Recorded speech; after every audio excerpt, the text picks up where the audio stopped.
बोलिए।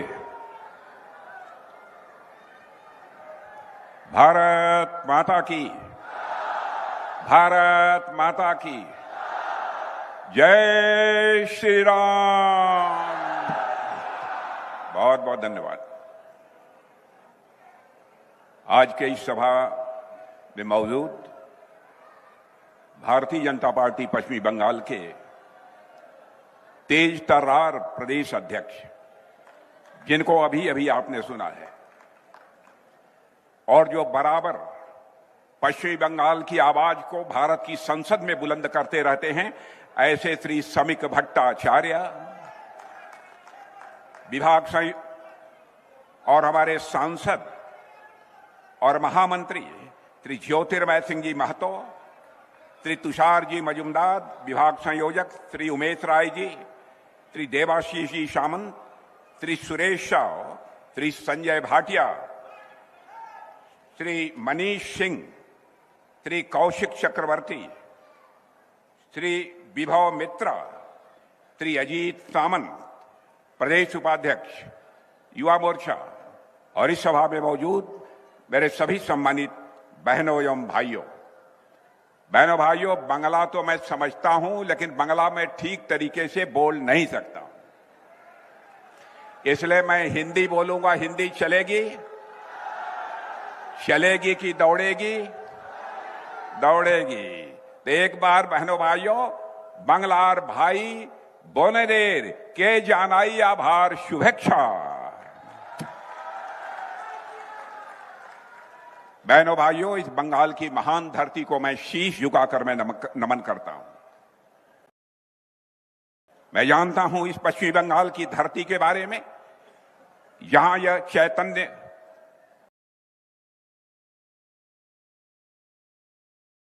महाप्रभु की धरती है, जिन्होंने कि यहां पर भक्ति की गंगा को बहाया था, और यहीं से सांस्कृतिक पुनर्जागरण भी प्रारंभ हुआ था।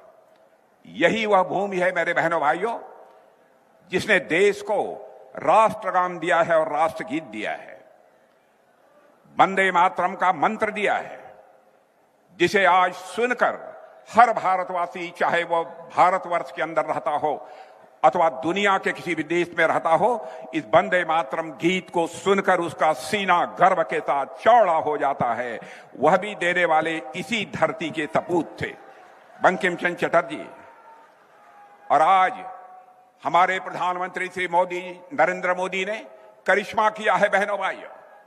आजाद भारत में राष्ट्रगान और राष्ट्रगीत, जो दोनों ही पश्चिमी बंगाल की धरती के महापुरुषों ने दिया है, एक साथ गाने का सिलसिला यदि प्रारंभ हुआ है तो हमारे प्रधानमंत्री मोदी जी के रहते हुए यह प्रारंभ हुआ है, इसके पहले कभी नहीं हुआ है। बहनों भाइयों, यह बहादुरों की धरती है, मैं जानता हूं। यह क्रांतिकारियों की धरती है, यह नेताजी सुभाष चंद्र बोस की धरती है, जिन्होंने कहा था तुम मुझे खून दो, मैं तुझे आजादी दूंगा। यह बंगाल की धरती कोई ऐसी वैसी धरती नहीं है। डॉक्टर श्यामा प्रसाद मुखर्जी इसी बंगाल की मां की कोख से पैदा हुए थे, बंगाल की धरती पर पैदा हुए थे। उन्होंने कहा था कि इस देश में दो विधान, दो निशान और दो प्रधान नहीं चलेंगे बहनों भाइयों। और उन्होंने जो उस समय नारा दिया था, वह नारा ही नहीं था, वह एक संकल्प था, जिसको पूरा करने का काम यदि किसी ने किया है तो मोदी जी के नेतृत्व की हमारी दिल्ली सरकार ने किया है बहनों भाइयों। अब इस देश में दो विधान, दो प्रधान, दो निशान नहीं चलेंगे, बल्कि एक प्रधान होगा, एक निशान होगा और एक विधान होगा।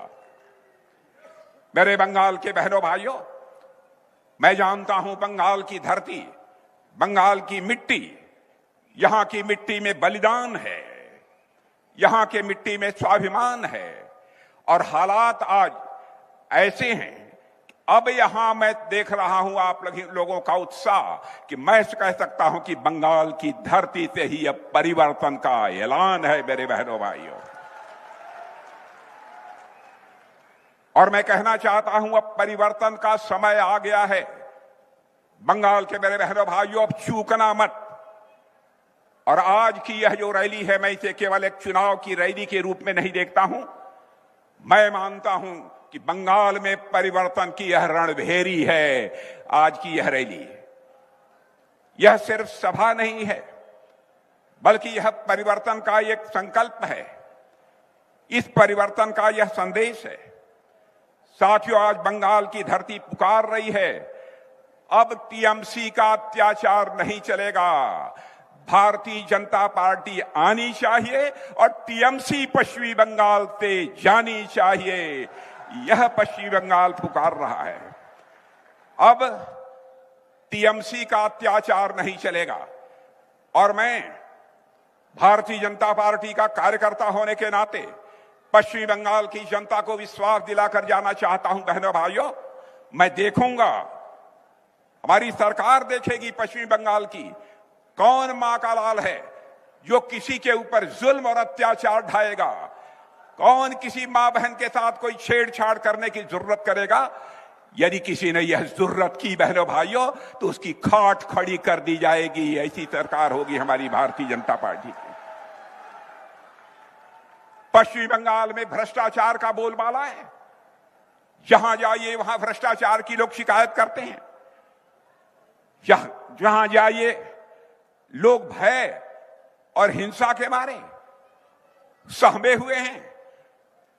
लेकिन आज मैं देखता हूं उनके अंदर ऐसा उत्साह है कि अब लोगों के अंदर विश्वास यह पैदा हो गया है कि अब तो ममता जी जाने वाली हैं और भारतीय जनता पार्टी आने वाली है। यह पक्का भरोसा और विश्वास मैंने देखा है। और मैं आज कहकर जा रहा हूं, मेरे बहनों भाइयों, परिवर्तन होकर रहेगा। और यदि परिवर्तन बंगाल में होगा, आप भारतीय जनता पार्टी की दूसरे राज्यों की सरकारों को जाकर देख लीजिए। जहां जहां हमारी भारतीय जनता पार्टी की सरकार है, तेजी से वहां पर विकास हुआ है। जिस दिन पश्चिमी बंगाल में भारतीय जनता पार्टी की सरकार बन जाएगी, मैं यकीन दिलाना चाहता हूं, यहां विकास भी होगा और बंगाल की प्रगति भी होगी। दुनिया की कोई ताकत इसे रोक नहीं सकती है। मैं आपसे पूछना चाहता हूं, आपको विकास चाहिए कि नहीं चाहिए? जरा हाथ उठाकर बतलाइए। यहां के बेरोजगार नौजवानों को रोजगार चाहिए कि नहीं चाहिए? टीएमसी के भ्रष्टाचार से आपको मुक्ति चाहिए कि नहीं चाहिए? कटमनी और सिंडिकेट राज समाप्त होना चाहिए कि नहीं होना चाहिए? तुष्टीकरण की राजनीति समाप्त होनी चाहिए कि नहीं होनी चाहिए? बंगाल में शांति, सुरक्षा और सुशासन चाहिए कि नहीं चाहिए? अगर यह सब चाहिए तो मेरे बहनों भाइयों, अब इस बंगाल की धरती से टीएमसी की सरकार जानी चाहिए और भारतीय जनता पार्टी की सरकार आनी चाहिए। और मैं आज आपको बतलाना चाहता हूं, हमारा जो लंबा राजनीतिक अनुभव है, जनता की नब्ज को भी मैं पहचानता हूं। बहनों भाइयों, मैं आज कहकर जा रहा हूं, अब दुनिया की कोई ताकत पश्चिमी बंगाल में टीएमसी को जाने से अब रोक नहीं सकती है और भारतीय जनता पार्टी को आने से भी यहां रोक नहीं सकती है। मैं आपको यकीन दिलाता हूं। आज पूरा बंगाल चाहता है, आमरा पूरा बंगाल चाहता है, आमरा परिवर्तन चाहिए, आमरा परिवर्तन चाहिए। कैसा परिवर्तन? ऐसा परिवर्तन जिसमें राज्य में सुशासन हो, ऐसा परिवर्तन ताकि राज्य का विकास हो, ऐसा परिवर्तन कि जनता के अंदर एक सुरक्षा का विश्वास भी हो, ऐसा परिवर्तन चाहिए। मेरे बहनों भाइयों, गुरुदेव रविंद्रनाथ टैगोर ने ऐसे भारत का सपना देखा था जहां पर इंसान डर से न जिए, जहां इंसान भय के साथ न जिए, बल्कि सम्मान के साथ इंसान सिर उठाकर जिए। और यही भारतीय जनता पार्टी चाहती है कि अब पश्चिम बंगाल के लोग किसी के डर के कारण सिर झुकाकर नहीं चलेंगे, बल्कि भारतीय जनता पार्टी की सरकार आएगी तो अपना सिर उठाकर चलेंगे, सीना चौड़ा करके चलेंगे। मेरे बहनों भाइयों, हालात यहां के इतने बदतर हो गए हैं इतने बदतर हो गए हैं कि यहां सभी के मन में डर बैठा हुआ है, कहीं आकर टीएमसी के कुछ लोग हमारे ऊपर आक्रमण न कर दें। हमारी माताओं और बहनें घर से बाहर में निकलने में भी 4 बार सोचते हैं। क्या बहनों भाइयों, पश्चिम बंगाल को ऐसा ही शासन चाहिए? क्या पश्चिम बंगाल को ऐसी ही सरकार चाहिए ताकि लोगों के मन में डर हो, दहशत हो? मैं चाहता हूं, भारतीय जनता पार्टी चाहती है, पश्चिम बंगाल के अंदर मेरे बहनों भाइयों ऐसा शासन चाहिए जो हर इंसान सिर उठाकर स्वाभिमान के साथ, सम्मान के साथ अपनी जिंदगी जी सके। हम ऐसा पश्चिम बंगाल में सरकार चाहते हैं मेरे बहनों भाइयों। मुझे बहुत दुख होता है यह कहते हुए कि वह बंगाल नहीं है जिसका सपना गुरुदेव ने देखा था। और इतना ही नहीं, मैं यह भी कहना चाहता हूं, यह वह बंगाल नहीं रह गया है जिसके लिए नेताजी सुभाष चंद्र बोस ने संघर्ष किया था, जिन्होंने कहा था कि तुम मुझे खून दो, मैं तुझे आजादी दूंगा। साथियों, अब वह समय आ गया है फिर से ऐसा बंगाल बनाने का जहां सभी बिना किसी भय के, बिना किसी डर के खुलकर श्वास ले सकेंगे। युवाओं का भविष्य उज्जवल होगा और महिलाओं को सुरक्षा होगी, यह गारंटी देकर मैं यहां से जाना चाहता हूं। ऐसा पश्चिमी बंगाल होगा, हम यहां से बेरोजगारी को भी समाप्त करेंगे। मैं झूठा नहीं बोलूंगा, झूठ बोलकर, असत्य बोलकर आपका समर्थन नहीं हासिल करना चाहूंगा। बहनों भाइयों, हम लोगों को 5 से लेकर 10 वर्ष तक का समय चाहिए पश्चिम बंगाल में। हम यहां की बेरोजगारी की समस्या से छुटकारा दिलाएंगे, यह मैं आपको यकीन दिलाकर जाना चाहता हूं। हम टीएमसी की तरह समाज को बांट कर राजनीति नहीं करना चाहते, क्योंकि हम सरकार केवल बनाने के लिए राजनीति नहीं करते हैं, केवल सरकार बनाने के लिए राजनीति नहीं करते हैं। भारतीय जनता पार्टी राजनीति करती है तो समाज बनाने के लिए राजनीति करती है, देश बनाने के लिए राजनीति करती है। मेरे बहनों भाइयों, हम तो ऐसा पश्चिमी बंगाल चाहते हैं जहां आर्थिक विकास भी हो, महिलाओं को सुरक्षा भी हो, सामाजिक सद्भाव हो, यानी भाईचारे का नाता हो। लेकिन दुर्भाग्य है, इस राज्य के मुख्यमंत्री का नाम ममता जी है। ममता जी, नाम में ममता है। ममता दी बड़े प्यार से कहकर लोग पुकारते रहते थे। लेकिन सवाल है, मैं ममता जी से पूछना चाहता हूं, ममता दी, आपकी ममता किसके लिए है? आपकी ममता किसके लिए है? क्यों नहीं जुल्म करने वाले, अत्याचार करने वालों को आप दंडित करती हैं? क्या कारण है? इस सवाल का जवाब यह पश्चिमी बंगाल की जनता है, चाहती है। क्या यह ममता आपकी गरीबों के लिए क्यों नहीं है? मैं पूछना चाहता हूं, 15 वर्षों तक आपने हुकूमत चलाई है, क्यों नहीं पश्चिम बंगाल की गरीबी दूर हुई है? क्यों नहीं यहां की बहु बेटियां अपने को सुरक्षित महसूस करती हैं? क्या कारण है? इसका जवाब भी पश्चिम बंगाल की जनता आपसे चाहती है। ममता दीदी, आपकी ममता केवल गलत काम करने वालों के प्रति है? क्या केवल जो दहशत फैलाने वाले हैं, जो गुंडागर्दी करने वाले लोग हैं, उन्हीं के प्रति आपकी ममता है? बंगाल के बहनों भाइयों के प्रति हमारी ममता नहीं है, जो अपने जिस्म का पसीना बहाकर बंगाल को एक धनवान राज्य बनाना चाहते हैं, ऐसा राज्य बनाना चाहते हैं जो हिंदुस्तान का नंबर 1 राज्य बनकर खड़ा हो जाए। लेकिन बहनों भाइयों, सच्चाई यह है कि ममता जी ममता मैं देखता हूं पश्चिम बंगाल में, यह केवल अपराधियों के लिए है। अवैध घुसपैठियों के प्रति उनकी ममता है, धर्म विशेष के लोगों के प्रति इनकी ममता है, महिलाओं के जो गुनहगार हैं उनके प्रति इनकी ममता है। मेरे बहनों भाइयों, ऐसी ममता आपको चाहिए?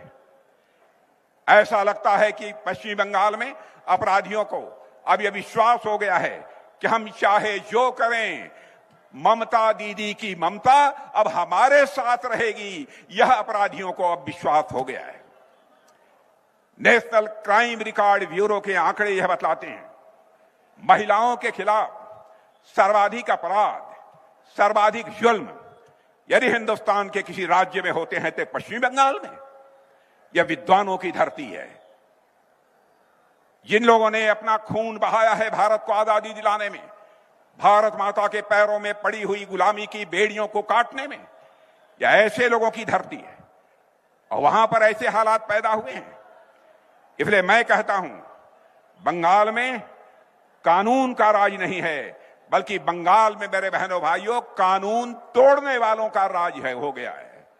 और मैं आपको यकीन दिलाता हूं, जिस दिन बंगाल में भाजपा की सरकार आ जाएगी, 1 महीने के अंदर कानून तोड़ने वाले या तो जेल में होंगे या भगवान जाने कहां होंगे।